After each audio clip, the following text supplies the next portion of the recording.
Hello friends, இது என்னன்னு பார்த்தீங்கன்னா சீதாப்பழம். ராம் சீதான்னு சொல்லி கேள்விப்பட்டிருக்கேன். எங்கள் வீட்டில் ஒரு மரம் இருந்துச்சு, அது அழகாக இந்த மாதிரி பழுத்திருந்துச்சு. இது ரொம்பவே சூப்பராக இருந்துச்சுங்க. இதை வச்சு என்ன பண்ணலான்னு யோசிக்கும் போது தான் கேரமல் கஸ்டர்ட் ஆப்பிள் பாயாசம் பண்ணலான்னு தோணுச்சு. இந்த மாதிரி இது எல்லாத்தையுமே ஸ்கூப் பண்ணி ஒரு ஜூஸ் வடிகட்டுறது இருக்குல்ல, அதில் வச்சு நல்லா ப்ரெஸ் பண்ணிங்கன்னா அழகாக அந்த சீட்ஸ்லாம் தனியாக வந்துடும். இப்போ இது நம்ம எடுத்து வச்சுக்கலாம். நான் உங்களுக்கு காமிக்கிற பாருங்கள், இந்த மாதிரி தான் வரும். நிறைய போட்டு ப்ரெஸ் பண்ணும்போது நிறையவே வரும். இப்போ நான் வந்து ஒரு 1/2 லிட்டர் பால் நல்லா கொதிச்சதுக்கப்புறமா அதில் நான் வந்து சேமியா ஆட் பண்ணிக்கிட்டேன். நீங்கள் ஜவ்வரிசி ஆட் பண்ணிக்கலாம், உங்களுடைய விஷ் தான். நான் வந்து இந்த வாட்டி சேமியா எடுத்திருக்கேன்.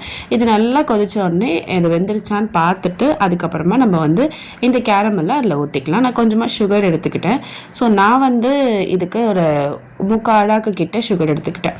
இது நல்லா இந்த மாதிரி ஆனதுக்கு அப்புறமா தான் இதில் ஊற்றணும். ரொம்ப நேரம் விட்டுறாதீங்க, தீஞ்சிடும். அதே மாதிரி இதில் ஊற்றும் போது இந்த மாதிரி நிறைய பபிள்ஸாக வரும். இதை பார்த்து பயப்படவே வேண்டாம். ஆனால் நீங்கள் நல்லா மிக்ஸ் பண்ணிகிட்டே இருக்கணும். மிக்ஸ் பண்ணுறதை மட்டும் விட்டுறாதீங்க.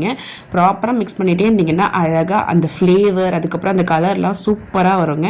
இப்போ நம்ம வந்து அந்த சீட்ஸ்லாம் எடுத்து வச்சுருந்தோம்ல, அதை இதில் ஆட் பண்ணிக்கலாம். இந்த சீத்தாப்பழத்தை இதில் ஆட் பண்ணதுக்கப்புறமா கொஞ்சம் கெட்டி ஆகிற மாதிரி இருந்துச்சுன்னா பால் ஆட் பண்ணிக்கோங்க. இல்லை பர்ஃபெக்டாக இருக்குன்னா போதும். இது கொஞ்சம் கெட்டியாக இருந்தால் தான் சாப்பிட்றதுக்கு சூப்பராக இருக்கும். கொஞ்சமாக ஏலக்காய் தூள் ஆட் பண்ணி நல்லா மிக்ஸ் பண்ணி விட்டுட்டா அவ்வளோதாங்க. இதில் வந்து நம்ம திராட்சை இல்லைனா வந்து முந்திரி பருப்பு இதெல்லாம் வந்து நல்லா நெய்யில் வறுத்து ஆட் பண்ணிங்கன்னா சூப்பராக இருக்குங்க. இது ஒரு பெஸ்ட் பாயாசம்னு சொல்லுவாங்க. என்னுடைய ஸ்டைலில் சொல்லணும்னா இது ஒரு மஸ்ட் ட்ரை.